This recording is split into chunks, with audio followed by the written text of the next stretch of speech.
my name is Eric and I'm doing another one of my photography vlogs called One Body, One Lens, One Roll, One Day. I am here at Birchard Park in the heart of Fremont, Ohio, Sandusky County, kind of northwest Ohio. It's one of the bigger parks and they've got lots going on. You got lots of trees, lots of paths. There's a jungle gym over there. There's an outside stage where they do, there's a group called the Birchard Players, and they do Shakespeare in the Park during the summer. Lots of cool old houses nearby. So I'm gonna have lots of fun taking photos here. I used to play here when I was a kid, take my bike out and hang around for a couple hours and then head back home. Today's camera, you've seen it a couple times, the Pentax LX. I am going to leave my motor drive on it this time with the standard SMCM 50mm 1.4. Today's film is a film I used to use an awful lot of back when it was out, was AGFA's Vista 200 speed. Now AGFA, like a couple other companies, weren't as mainstream as like Fuji and Kodak. So what they would do to try to garnish some attention is they would give you a couple extra shots. So not only is this a roll of 24, but it's a roll of 24 plus 3. I think I did a roll of Konica a couple episodes ago that kind of had the same thing. So they deliberately gave you a couple extra shots to make it worth your while to try their film. Now AGFA film had a tendency back in the day to be very punchy in the reds and the oranges, where Kodak was maybe more yellows and kind of pastels, and Fuji was more green. I don't see much red except for I got maybe the stage and bark and a few other things. So maybe I'll get a little warmth or a little extra kick in those warm tones. All right, let me see what I can get. So as I've mentioned before, the 50mm lens is about the same as seeing through one human eye. Depending upon your vision, it's technically probably between a 40 and 60 millimeters.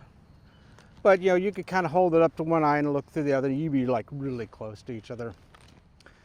For a crop sensor digital, it's about a 35mm or 31mm lens, something like that, and that'd be about the same view as a 50mm. If you wanted to see about the same view of two eyes on a film-based camera, then you're going to be in the 30 to 40, kind of maybe more in a 30 to 35 range. Is about the same view as two human eyes, and that's what street photographers really like. So if you're going to do street, you want to include the environment in your shots, and you're going to be using more of a 35, 31, 30, somewhere in that range. But if you kind of want to isolate your subject a little bit or kind of pinpoint certain things, then you're going to use in the 50 without having any weird distortion on it. Well, as you can see, I got a basketball court behind me. There's actually a tennis field over there. There's multiple parts of a jungle gym. There's several picnic areas. Again, this is a rather large open park. Takes up like one full city block, like right in the heart of Fremont. All right, let me see what I can get.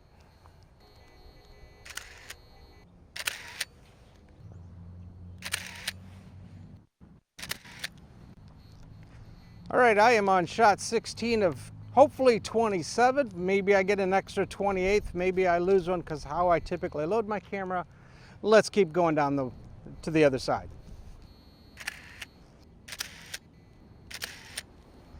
So I should probably come out again when the people are actually playing, because that'll be fun shooting sports or sometimes action with film. Because you can do some cool things with photography, digital and film, when you're shooting sports. Number one, if you shoot fast enough of a shutter speed, like maybe a 500th or a 1,000th of a second or faster, you can catch, you can freeze the motion. If someone's doing a tennis ball, you can see the moment that the ball hits either hits the ground or hits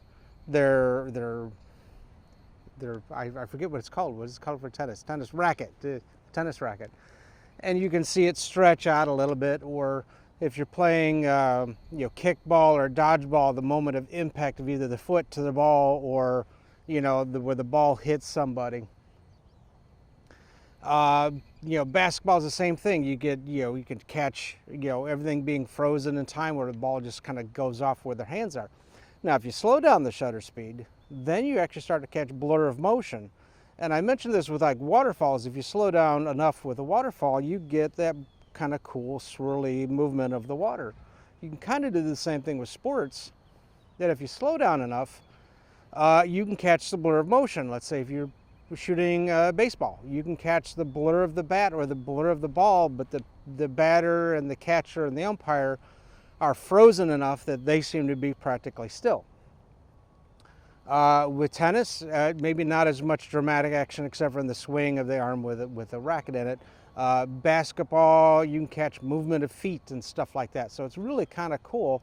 The catch is you won't know your results obviously until you develop your film. So, I would be, I don't want to say I would be cautious, but I would be maybe do some test shooting with a digital camera so you kind of decide what you like shutter speed wise, and then what ISO film you need to do before you go out and shoot and film. That way at least you've got some sort of idea what you're aiming at and what you're going for. All right, I am on shot 25, so I've probably got 2 or 3 more shots left. Let me see what I can get. I'll be right back. All right, so that was my last shot. Looks like I got 26, so I lost a shot when I was loading it, which I don't mind. I'd rather you lose a shot as you load your film than lose the entire roll because it came off.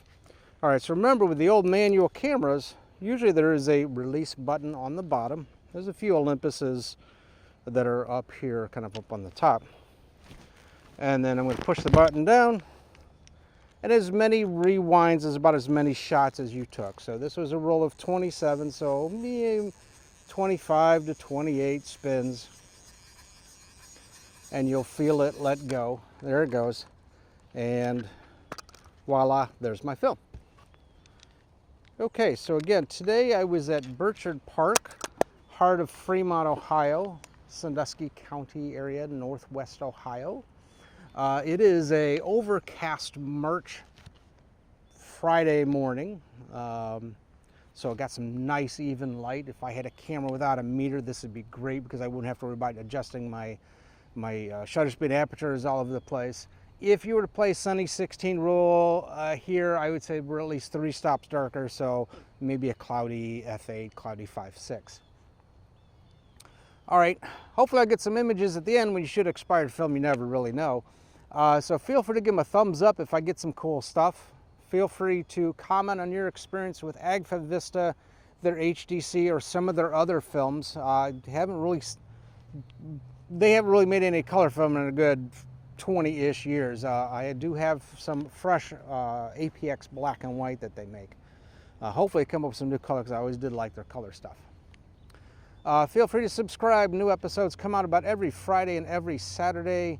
Bonus episodes every now and then. One's on location specific, one's on technique. I did one on photojournalism where I was walking around Westside Market. I did one on live theater last summer, so it's probably going to go back about 30-40 episodes.